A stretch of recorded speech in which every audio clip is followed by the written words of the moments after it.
Recently, a supercomputer managed to do what no computer had ever done: simulate 1 whole second of human brain activity. How long did it take the computer to accomplish the task? 40 minutes. That might seem like a long time if, like most of us, 1 second of brain activity amounts to something like, "I want a sandwich."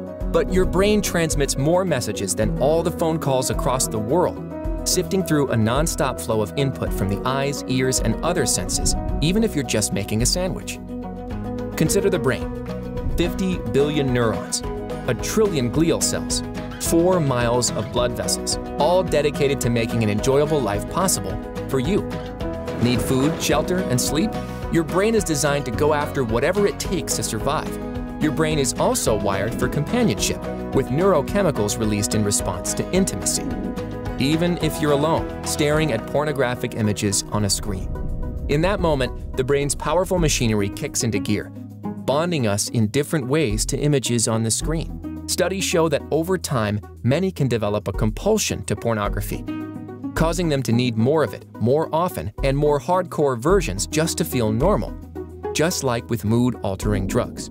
The amazing brain, in other words, can be hijacked. Image after image, your expectations of sex, love, and relationships can evolve, with your own sexual preferences changing dramatically as you continue to seek out more shocking content. No surprise, then, that in comparison, people and activities you used to really care about seem less interesting. The good news is that the same processes that shape the brain in one direction can shape it in another. Hundreds of research studies prove that brain pathways can move in healthier directions. That's true for all of us, and there are lots of ways to help that happen. The only question that remains is what pathways you'll choose for yourself. So choose reality.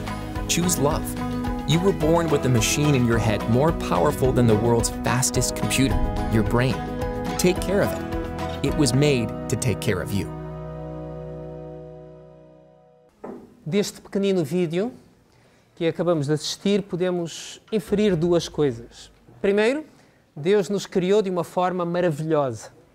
Nossa mente é uma máquina extraordinária, melhor que qualquer computador.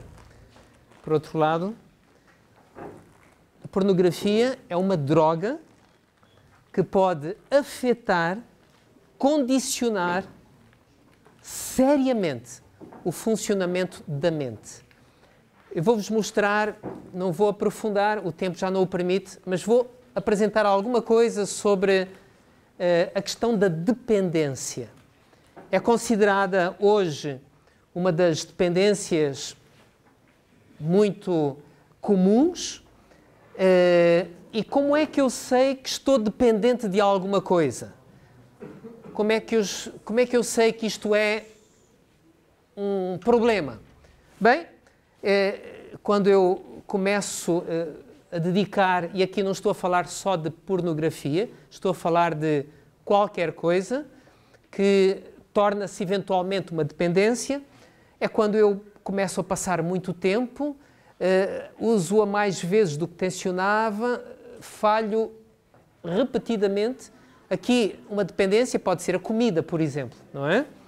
É quando eu começo a mentir, a ocultar informação sobre a minha prática, é quando eu sinto-me incapaz de desfrutar outros prazeres. A vida só passa por ali, eu fico obcecado, começo a ter sintomas de depressão e ansiedade. É muito comum as dependências levarem à depressão ou à ansiedade, e começa a haver uma degradação. Eu começo a ficar prejudicado. No caso da pornografia, são noites inteiras sem dormir, são uma série de transtornos, desisto de fazer certas coisas que eram importantes, que eram úteis, começo a revelar ansiedade e mal-estar quando eu não tenho aquela substância ou aquela atividade que produz a dopamina, que está no centro desta questão das dependências. Existem fases. Primeiro, no caso das dependências, há uma primeira exposição, há curiosidade, há um primeiro contacto, mas depois a pessoa começa a sentir-se mal quando não tem a substância, começa a organizar a sua vida para ter a substância ou para poder ter aquele comportamento, mesmo que comece a ter que negligenciar atividades importantes, ou os filhos, ou a família, e finalmente a pessoa está completamente amarrada e normalmente não fica presa só a uma coisa, acaba por ficar presa a outras. Eu gostaria, desde já, de mencionar que as dependências, e esta em particular também, é um problema espiritual. Há alguns anos atrás, nos Estados Unidos, um médico e mais um homem de negócios descobriram ou fundaram juntos aquilo que nós conhecemos como os Alcoólicos Anónimos. E sabem que há abordagens variadas ao problema do alcoolismo, mas os 12 passos e os grupos de apoio dos Alcoólicos Anónimos, no caso do tratamento do álcool, continua a ser o método mais eficaz a médio e longo prazo. Não sei se alguma vez estiveram numa reunião deste género. Eu estive, fui assistir e encontrei lá pessoas que não bebiam ou não usavam drogas há muitos anos, utilizando os grupos de apoio semanais e estes 12 passos. Não vou entrar em pormenor, mas gostava de vos chamar a atenção como estes 12 passos estão muito ligados à questão espiritual. Vejam só, primeiro passo, admitimos que éramos impotentes. As nossas vidas tornaram-se ingovernáveis. O primeiro passo na vida cristã, qual é? É este. É quando eu chego à conclusão de que eu não sou capaz. Eu tentei. De uma, de outra, eu não consegui. Ora, é exatamente isto que está aqui. Segundo passo, viemos a acreditar que um poder superior a nós nos poderia restituir a sanidade. Quem é este poder superior? Os Alcoólicos Anónimos surgiram num contexto cristão, mas tornaram-se tão populares que depois o objetivo era tornar isto acessível a todas as culturas, pessoas religiosas de todas as religiões e até os não religiosos. Então, eles mudaram a palavra Deus para poder superior. Mas vejam aqui como na abordagem a uma dependência, aqui fica já marcada a questão espiritual. Depois, decidimos, vejam aqui, isto parece um culto, não é? Decidimos entregar a nossa vontade e a nossa vida aos cuidados, eu aqui já mudei, de Deus. O terceiro ponto, primeiro, eu reconheço que sou incapaz. Segundo, acredito que há um poder superior que me pode ajudar. Terceiro, eu me entrego a Ele. E os outros passos vão continuar sempre nesta linha. Por exemplo, o passo 5, o 4 é um inventário. 5, admitimos diante de Deus que nós éramos impotentes perante nós próprios e outro ser humano, a natureza exata dos nossos erros. Dispusemos-nos inteiramente a aceitar que Deus nos libertasse de todos esses defeitos de caráter e assim por diante. Eu não vou entrar em todo o pormenor. Mas repararam aqui uma questão espiritual. A palavra addiction, que também existe na nossa língua, adição, quando nós vamos à raiz da palavra, vamos descobrir que esta palavra quer dizer isto, devoção.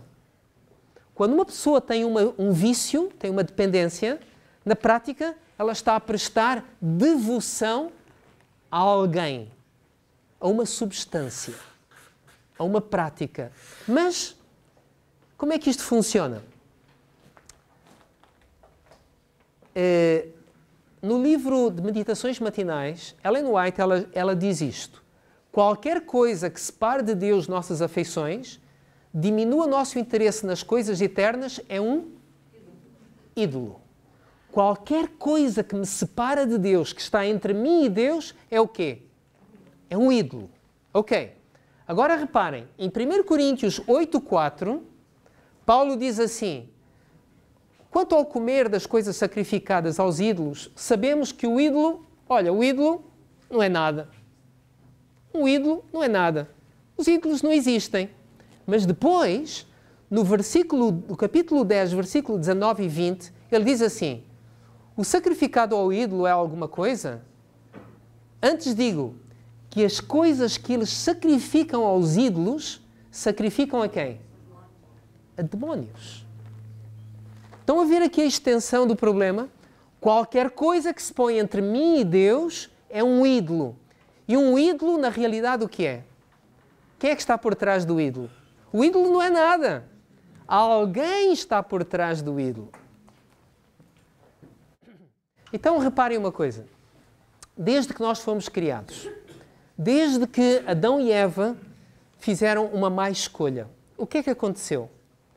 Adão e Eva sentiram vergonha. Lembram-se? E o que é que eles fizeram? Eles cobriram-se, eles esconderam-se, eles sentiram-se mal. O pecado tem esta... muda-nos por dentro, a mente deles. Deus não lhes disse nada. Eles esconderam-se de Deus porque eles, dentro deles, mudaram. Então o que é que eles fizeram? O que é que aconteceu a partir daí? Bem, Deus os abordou. Mas este vazio, esta culpa, esta vergonha, nós sentimos desde essa data. Quando eu estou em baixo, quando eu estou vazio, eu vou tentar encontrar alguma coisa. Quando eu me sinto humilhado, as coisas correram mal, tive uma nota péssima, fizeram um pouco de mim, não estou a conseguir sentir prazer naquilo que faço, a minha vida está uma chatice. Então, eu vou à procura de alguma coisa que me faça sentir que estou vivo, que me dê prazer. O que é que acontece? Eu estou aqui, eu busco por alguma coisa. Esta coisa vai-me trazer alívio, algum prazer, só que este alívio, este prazer, que são muito temporários, eu fui buscar a alguém que não era a pessoa certa ou não era a coisa certa. O que é que nós devemos fazer quando nós não estamos bem? O que é que Jesus diz? Vinde a mim, água da vida. Vinde a mim, vocês que têm sede, eu já vou falar sobre isso. Vocês que estão cansados, oprimidos, que se sentem chateados, aborrecidos, venham ter comigo. Então, se eu não vou ter com Jesus, vou ter com outra substância, pode ser uma barra de chocolate, pode ser pornografia, pode ser um desporto, pode ser qualquer coisa, pode ser uma pessoa. Se eu ponho alguém no lugar de Jesus, eu torno esse alguém num ídolo. E esse alguém, isto pode não ser nada, só que por trás dele quem é que está? Satanás. Então há aqui um poder diabólico. E é por isso que a pessoa quer parar, quer mudar, depois aquilo torna-se um ciclo vicioso. Estão a ver? As necessidades básicas, depois, o que é que Paulo diz em Filipenses 4,19? E o meu Deus, segundo a sua riqueza, suprirá todas as vossas necessidades. Então, quem é que tem esta capacidade de me dar paz, alegria, de preencher as minhas necessidades? Unicamente, quem é? É Deus. Por isso, quando eu vou buscar qualquer outra coisa, e pode ser também a pornografia, eu não vou ter essas necessidades supridas. Por isso, eu vou voltar, eu vou me sentir outra vez vazio, vou buscar temporariamente, vou continuar vazio e cada vez a culpa, a vergonha vai se intensificando, o que me vai fazer continuar a voltar à mesma substância. Cria-se aqui um círculo vicioso. O que é que isto na prática depois vai fazer? Existe um senhor que escreveu um livro que já existe e já foi editado em Portugal, chama-se Mude de Cérebro, Mude de Vida. E ele fez alguns, utilizando recursos de tomografias computadorizadas por emissão de fotão único, ele conseguiu estudar o cérebro de muitas pessoas. Vocês estão a ver aqui, isto seria um cérebro normal, este tipo de imagens que são produzidas. E agora vejam, por exemplo, o cérebro de alguém de 45 anos que usa tabaco e café regularmente. Estão a ver aqui?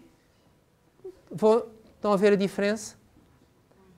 Um rapaz de 16 anos que usa cannabis há 2 anos. Estão a ver como é que está aqui a coisa? Um homem de 28 anos também a usar cannabis ao final de semana. Uso prolongado do álcool. Este seria um cérebro normal.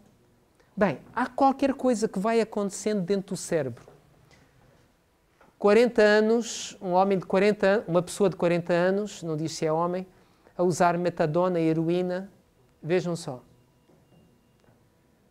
Heroína, cocaína. Aqui tem um cérebro normal, aqui heroína. Agora vejam aqui. Isto é um cérebro normal. Aqui há alguém que usa heroína e aqui há alguém que usa pornografia. O cérebro de uma pessoa que vê pornografia é afetado da mesma maneira e, em alguns casos, mais do que alguém que está a consumir heroína. E é tão difícil de quebrar este ciclo como deixar alguma substância. Já agora, o tabaco também é extremamente forte na sua dependência. Aqui, uma pessoa viciada em álcool, drogas, mas é interessante. O mesmo viciado em álcool e drogas, 1 ano após ter parado. Estão a ver aqui? Uma pessoa que usa álcool e drogas, 1 ano depois, sem utilização. O que é que isto quer dizer? Que Deus, que nos criou, Ele é capaz de nos recriar, restaurar. E sabem qual é o grande plano de Deus? É a restauração do homem. E Deus pode o fazer. Por isso a Bíblia diz: e não vos conformeis com este século, mas transformai-vos pela renovação da vossa mente. A nossa mente, aquelas figuras, aquelas imagens, revelam, com aqueles buracos todos, revelam que há partes do cérebro que não funcionam bem. Uma delas são os lobos frontais. Esta parte, onde está a parte espiritual, onde está a vontade, onde está a capacidade de ajuizar de uma forma moral o que é certo e o que é errado. Então, mas o cérebro pode ser restaurado. E estas são as boas novas. O cérebro, no vídeo que nós vimos, é uma máquina tremenda, fantástica. Bem, mas o cérebro funciona através de ligações sinápticas. Os neurónios se comunicam entre si. Então o que acontece é que quando eu faço uma determinada coisa, boa ou má, eu construo autenticamente caminhos no meu cérebro. E, por exemplo, lembro-me quando eu não sabia dar nó aos sapatos, não é? Aquilo era um problema. Hoje em dia, ou quando a pessoa está a aprender a conduzir, faz tudo com muita dificuldade, não é? E sempre com medo, mas depois a pessoa consegue estar a conduzir, a falar ao telemóvel, não deve, e a beber qualquer coisa, porque o cérebro tem esses caminhos. Ora, se infelizmente no meu cérebro existem caminhos que me levam a fazer facilmente, sabem, há artigos que falam sobre a memória do dependente. Há aqui qualquer coisa que ele, quando começa a sentir privação, ele não se lembra de todo o sofrimento que ele já teve por causa daquilo. Ele só pensa na parte boa. Há caminhos que estão feitos no cérebro. E, portanto, a dependência, para ser ultrapassada, é preciso uma grande solução. Do ponto de vista fisiológico, uma dependência... Em Loma Linda, uma vez alguém disse que é impossível. Humanamente falando, é impossível. É muito difícil. Mas a realidade é que muitas pessoas conseguem ultrapassar dependências. Construíram novos caminhos no cérebro. Não basta tentar bloquear os maus caminhos. Construíram caminhos alternativos. Existem duas estradas que vão para o mesmo lugar. Qual escolhem? A melhor estrada, não é? Então eu preciso não apenas combater os maus hábitos, eu preciso formar novos hábitos, fortalecê-los, até que possa se tornar mais natural ir por este caminho do que por este. Bem, eu gostava de vos propor, já vimos que certamente que há muitas coisas, até no campo da psicologia, está aqui alguém que vos pode ajudar muito. Há muitas coisas que se podem utilizar, mas eu gostaria de vos propor, reconhecendo que as dependências não deixam de ser ídolos, e aqui estamos a lidar com um problema gravíssimo, eu gostava de vos propor aqui um pequenino acrónimo. Em Isaías capítulo 55, versículo 1, Deus diz, através do profeta, todos vós, o que tendes sede, vinde às águas. E eu tenho a certeza que todos aqui temos que lutar com problemas relacionados com as dependências. Não estou a falar só da pornografia, estou a falar de outras. Há tantos problemas. Alan Parker, um professor na Universidade nos Estados Unidos, Southern, ele diz assim, todas as pessoas que eu conheço têm problema com as dependências. Os únicos que não têm problema com a mentira. Então, é uma coisa ou é outra? As dependências, quase que nós poderíamos dizer que é o pecado. E a pornografia, especificamente, é uma dependência de grande intensidade. Mas Deus diz, quem tem sede? Estão a ver, por causa do que aconteceu no início, o pecado, há uma sede dentro de nós, há um vazio, há ansiedade em cada um de nós. Então, o acrónimo começa exatamente com S. S de sede. E a primeira letra que vos proponho é súplica. Lembram-se quando o povo de Israel estava escravo no Egito? A pornografia, as dependências, são uma escravidão. E eles já estavam lá há muitos anos. Mas há uma altura em que Deus diz assim, eu tenho visto a aflição do meu povo e ouvi o seu clamor. Há uma fase na dependência em que a pessoa está a descobrir. Depois há uma fase em que ela começa a sentir as consequências. E há um momento que ela começa a ficar farta daquilo. Miserável homem que sou, quem me livrará do corpo desta morte? Eu não quero fazer isto. Por que é que eu estou a fazer? Eu estou a ser prejudicado. Eu estou a perder os meus melhores anos. Porquê? Então eu clamo a Deus. Eu suplico. O povo de Israel estava farto de estar no Egito. E eles clamaram. O primeiro passo é admitir a nossa impotência e clamar. Súplica. Então ireis e me invocareis quando me buscardes de todo o vosso coração. Há uma angústia, há uma sede, há um desejo. Bem, A súplica implica em reconhecer a nossa condição, admitir, não é? Aquele que confessa e deixa, prospera. Quem escreveu isso? Lembram-se? Salomão. E Salomão conhecia a história de Davi, conhecia a história de Saul, os reis antes dele. Então, primeiro, súplica, reconhecer a condição. A confissão deve ser específica. Confiar que Deus pode. Para Deus, nada é impossível. É complexo do ponto de vista neurológico até. Do ponto de vista do comportamento humano. Mas é possível. A segunda letra deste acrónimo é E. A letra E. É de escolha. Tenho aqui 3 citações de Ellen White que para mim foram muito importantes. Muito importantes.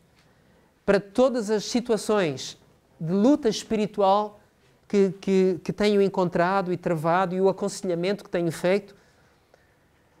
Ellen White, no livro Aos Pés de Cristo, diz assim: muitos indagam, como devo eu fazer a entrega do próprio eu a Deus? Desejais entregar-vos a Ele, mas sois faltos de poder. Moral, escravos da dúvida, dirigidos pelos hábitos da vossa vida de pecado. Vossas promessas e resoluções não passam de palavras escritas na areia. Não podeis dominar os pensamentos, os impulsos, as afeições, o conhecimento de vossas promessas violadas e dos votos não cumpridos. Enfraquece a confiança em vossa própria sinceridade, levando-os a julgar que Deus não vos pode aceitar. Será que alguém aqui se identifica com isto? Promessas escritas na areia. Não, hoje é a última vez que eu abri um site pornográfico. Foi a última vez. A partir de agora, acabou. Passado algum tempo, então chega um momento que a pessoa começa a duvidar de si mesmo, duvidar de Deus, duvidar da sua sinceridade, duvidar de tudo. Mas Ellen White, ela diz aqui, não precisais desesperar. Não desesperem. E depois ela diz assim, o que deveis compreender é a verdadeira, vejam ali, força da vontade. Esta é o poder que governa a natureza do homem. O poder da decisão ou de escolha. Tudo depende da reta ação da vontade. O poder da escolha deu Deus ao homem. A ele compete exercê-lo. Bem, ok. Então o que eu preciso é de mais força de vontade. É isso? Mais força de vontade. Não. Não é força de vontade que está ali escrito.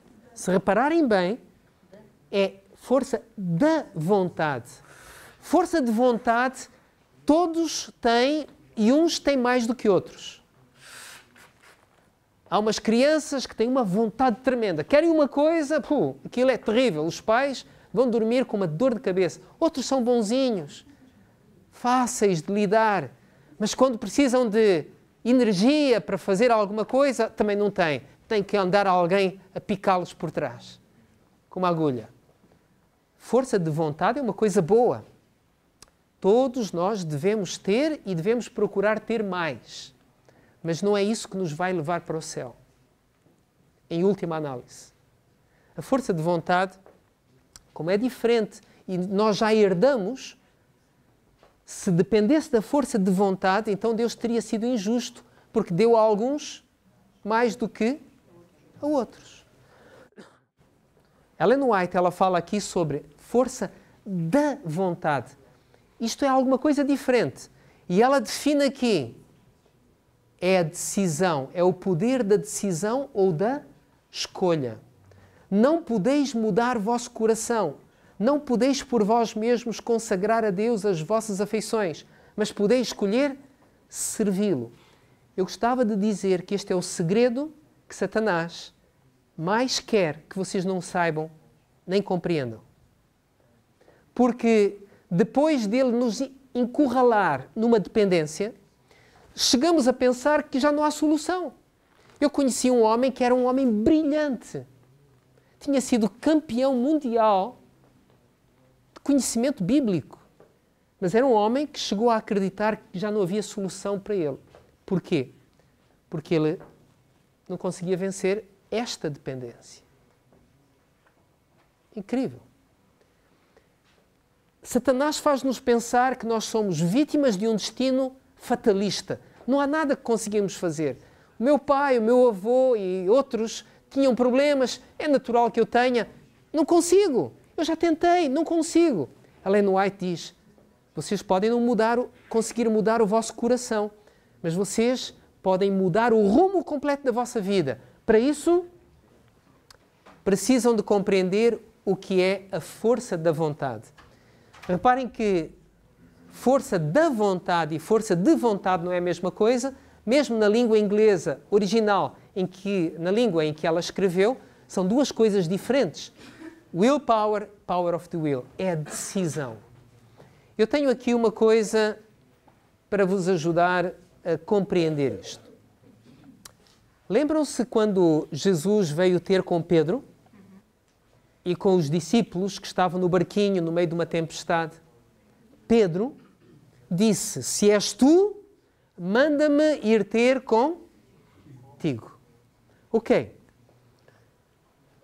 Já viram alguém andar sobre a água? Conseguem fazer isso? Será que com muita força de vontade alguém consegue andar sobre a água? Sabem, há coisas que nós não podemos. Esta luta, quando nós temos uma dependência, nós estamos a lutar contra quem?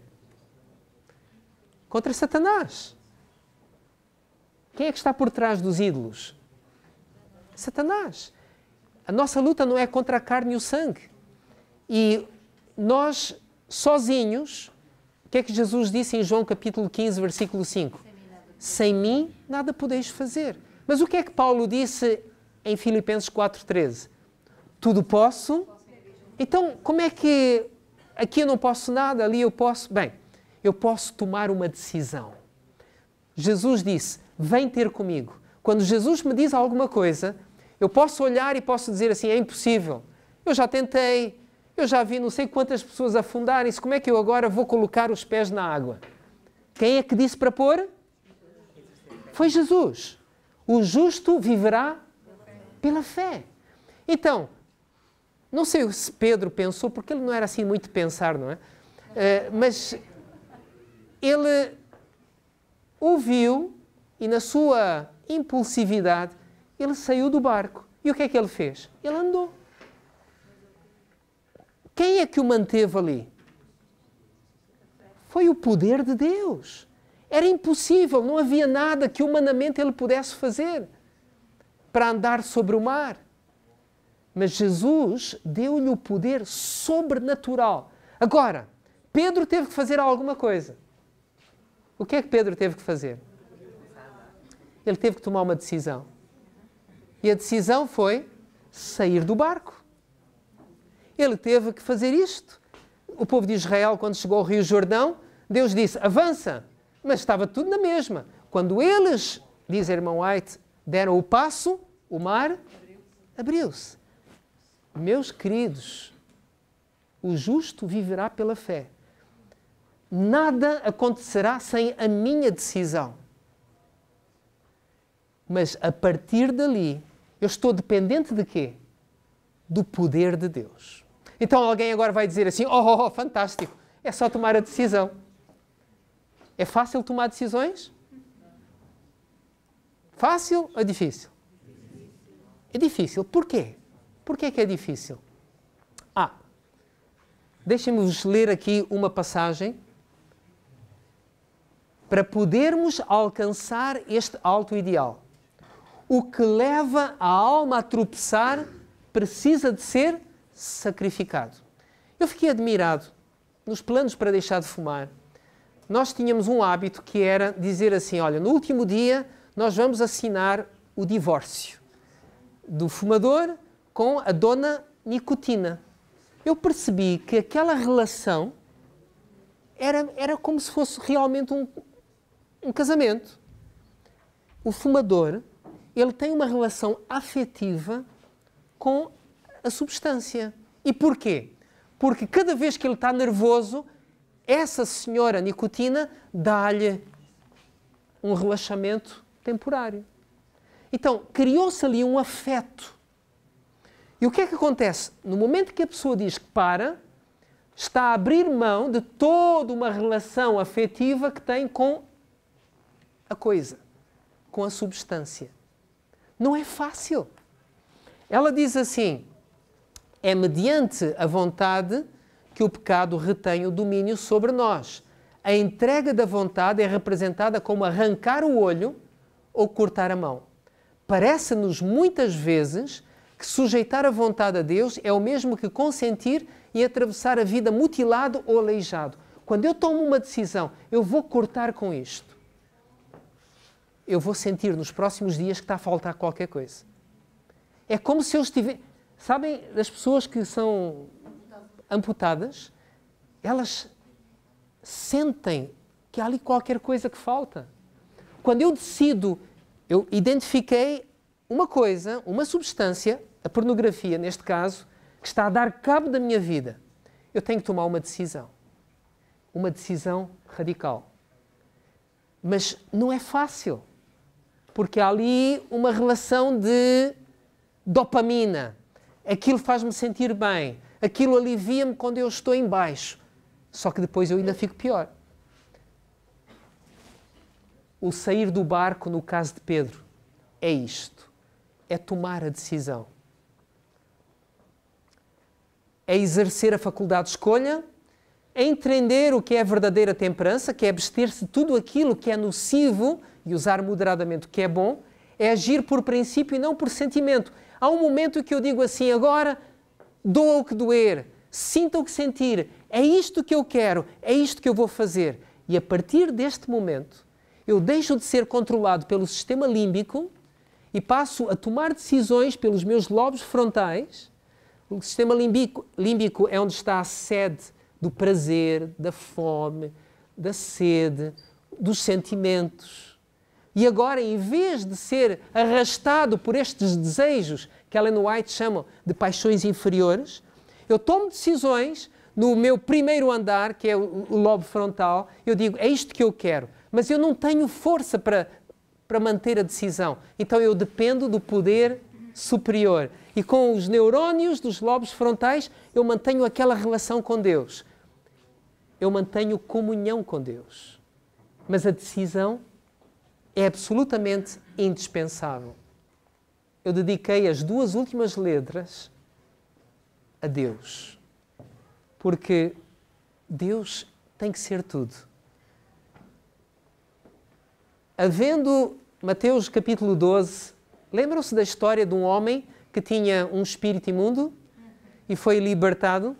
E o espírito foi para o deserto, mas depois lá no deserto ele sentiu-se só e voltou e trouxe com ele outros 7 espíritos maus. E encontrou a casa bem arrumadinha, limpinha, mas vazia. O que é que ele fez? Entraram. E o estado deste homem foi pior do que o primeiro. Então reparem, o que é que isto quer dizer? Eu decidi cortar com a pornografia. Fantástico. Decisão certa. Mas se eu agora não dedicar tempo à comunhão com Deus, eu não encher o espaço que foi criado com Jesus, eu até costumo dizer, eu criei um outro acrónimo, vídeo. Sabem o que é o vídeo? O que é que quer dizer vídeo? Vida devocional obrigatória. É preciso... Eu determinei, eu tenho que passar este tempo com Deus todos os dias. Eu posso ficar sem uma refeição, eu posso ficar sem dormir um bocadinho, mas eu não posso passar sem estar com Deus, porque senão eu vou afundar. Se eu não encher o espaço que eu deixei vazio quando eu corto com uma dependência, é uma questão de tempo. o espaço vai ser ocupado e eu ainda vou ficar pior do que estava antes. Conhecem esta brincadeira da vassoura? Já experimentaram? Pegar numa vassoura e equilibrar a vassoura. Para conseguirem equilibrar a vassoura, façam a experiência em casa, longe da janela. O que é que precisam de fazer? Como é que se consegue equilibrar uma vassoura? Para onde é que estão a olhar? Sempre para cima. Senão não conseguem. Experimentem fazer de outra maneira. Bem, pode ser que haja aqui um equilibrista e eu posso ficar mal, não é? Mas, na generalidade, para equilibrarmos uma vassoura, nós temos que manter sempre os olhos na parte superior dela. E assim é na vida espiritual. Para eu não cair, eu tenho que estar sempre com a minha mente fita em Deus. Sabem o que é andar com Deus como Enoque andou? Dia a dia, levá-lo conosco para cada situação da vida. Há lindas promessas na Bíblia. Se alguém está em Cristo, é uma nova criatura. Eu posso ter caído há 2 minutos atrás. Deus está ali à espera. Se eu for ter com Ele, Ele não me vai lançar em rosto. Mas a renovação completa do meu cérebro é um processo de uma vida toda. E aquele que está em Cristo, aquele que vai a Cristo, de maneira nenhuma é lançado fora. Eu ouvi um pregador que disse, eu quando caía, fazia qualquer coisa errada, eu demorava às vezes dias para me reconciliar com Deus. Hoje, porque conheço o caráter de Deus, a graça de Deus, às vezes são segundos. Quando eu penso, já fiz, já pensei, reconcilio-me imediatamente. Segundos, minutos. Deus é bom. Ninguém que vai a Ele é lançado fora. Por que esperar? Por que deixar que Satanás capitalize no sentimento de culpa e de desânimo que gera-se depois do pecado? Então, conhecereis a verdade e a verdade vos libertará. Se o Filho vos libertar, verdadeiramente sereis livres. Tudo posso naquele que me fortalece. A liberdade completa. Nós vamos tê-la, a libertação da presença do pecado na vinda de Jesus. Mas hoje eu posso ser livre cada vez, um dia. Cada dia eu posso estar livre. É isso que a palavra de Deus diz. Já leram Romanos 7? Romanos 7 fala sobre um homem, estudamos isso na escola sabatina. Miserável homem que sou, aquilo que eu quero fazer eu não faço, mas faço aquilo que eu não quero. Mas já leram Romanos 8, que vem logo a seguir. Nenhuma condenação há para aqueles que estão em Cristo. Então, como é isto? Em Cristo somos mais do que vencedores, diz Paulo em Romanos capítulo 8, versículo 37. Qual é o segredo? Leiam o capítulo 8 de Romanos. Há ali uma coisa incrível. Se lerem o versículo 10 e 13, sabem o que é que diz lá? Morte do eu.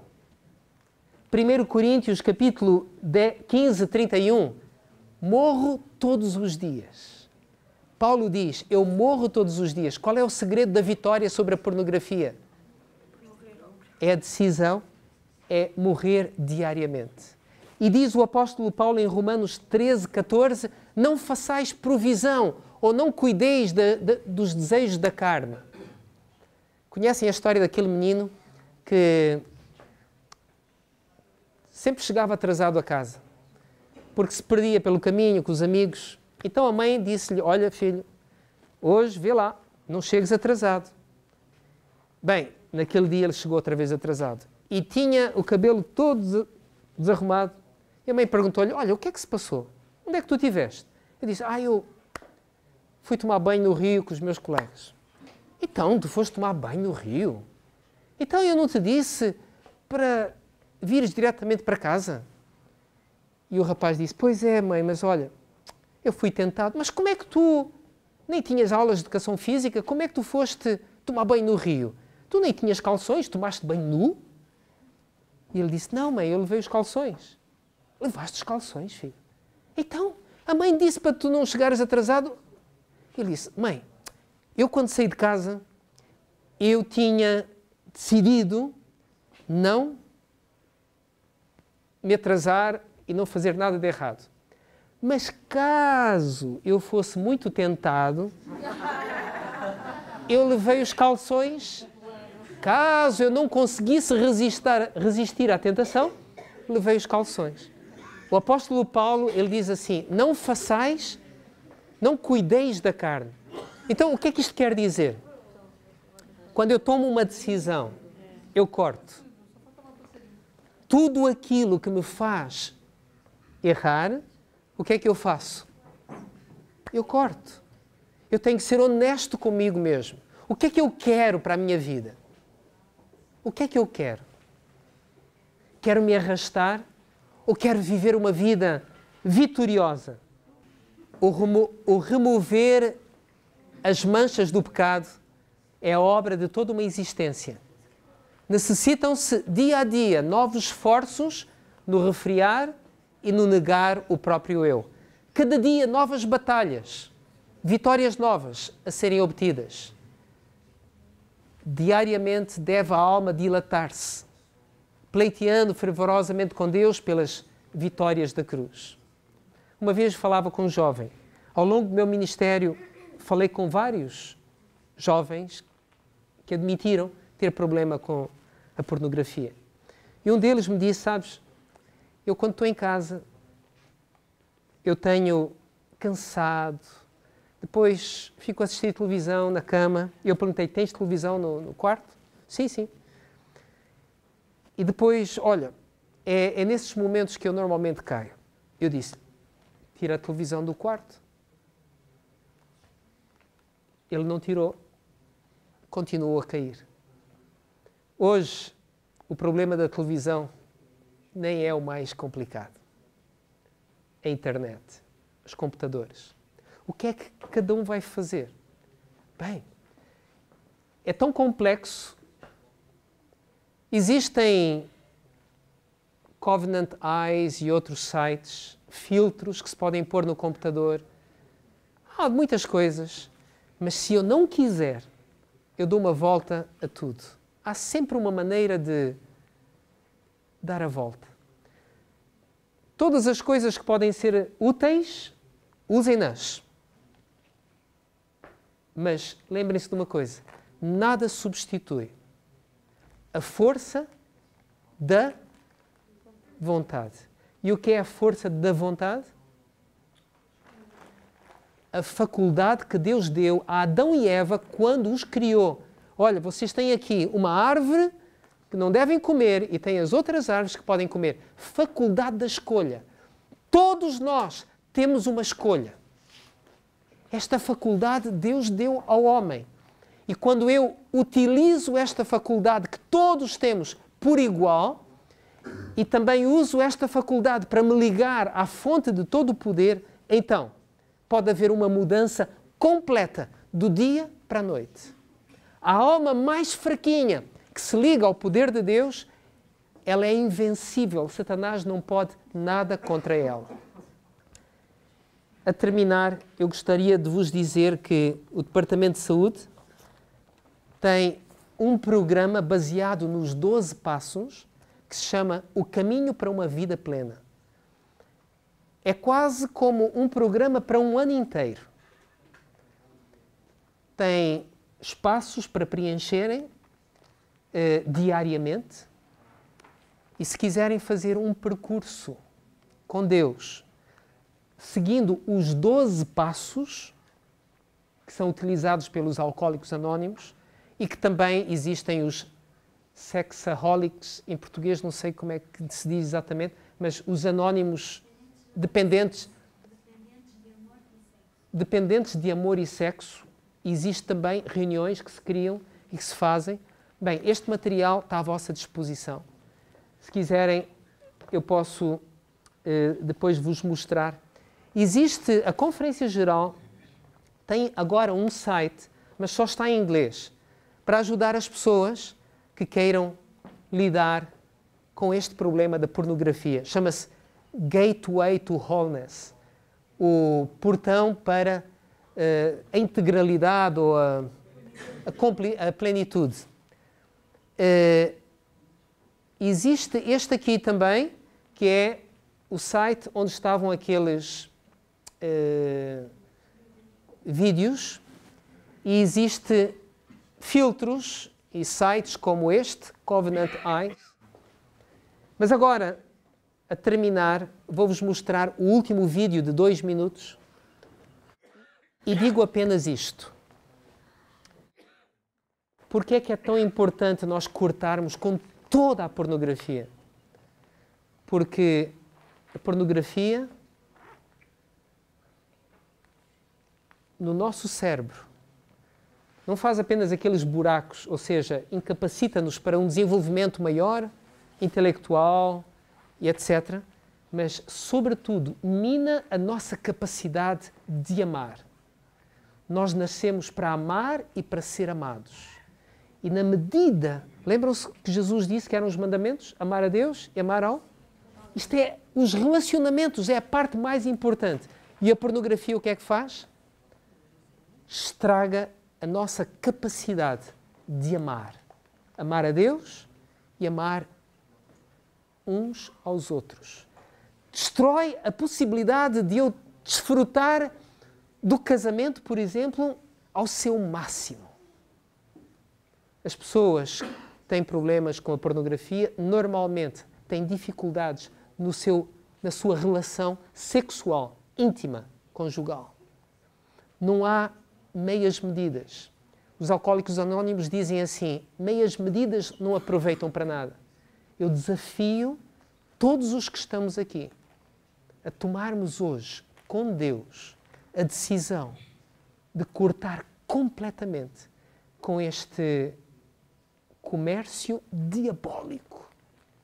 Porque não tem outro nome. Comércio diabólico. Que é a pornografia. Nós vamos assistir então este último vídeo. In the 13th century, the Emperor Frederick II decided to conduct an experiment.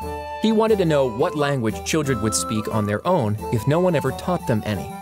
He assigned nurses to 50 babies, telling them to feed and bathe the children in absolute silence.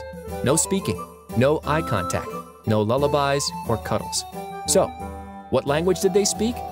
Frederick never found out. All of them died. To this day, it's well known that human beings suffer when they're deprived of love and touch. Even when they're taken care of in other ways, those deprived of affection grow sickly. Their physical and mental development is stunted, and in some cases, they even die. Consider the heart. Consider the things we do every day for connection and for love. People run into burning buildings and dive into frigid lakes for love. They move their homes, change their names, spend their fortunes, and step in front of bullets, all in this passionate pursuit of the human heart, to love and be loved. This longing is so powerful that we will sometimes pursue any way of feeling connected, even when that involves nothing more than pornographic images on a screen. When the images end, of course, there is no one to talk with, no one to share with, and none of the give and take of being with another person. And despite claims that porn will make you a better lover, study after study confirms the opposite. Porn users express less love for their partners and become more critical of appearances and less able to perform sexually. Other studies found users more disrespectful and aggressive within intimacy and less willing to stick around in a relationship. Bottom line, pornography is a scientifically proven guide to being a bad lover in virtually every imaginable way.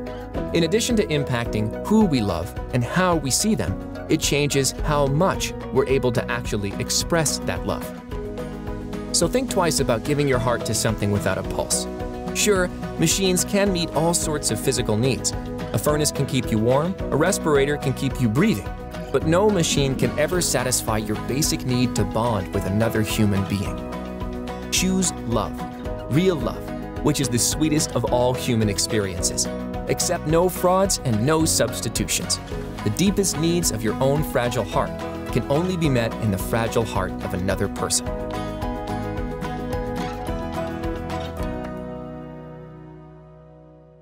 Eu digo não à pornografia, eu estou a escolher o quê?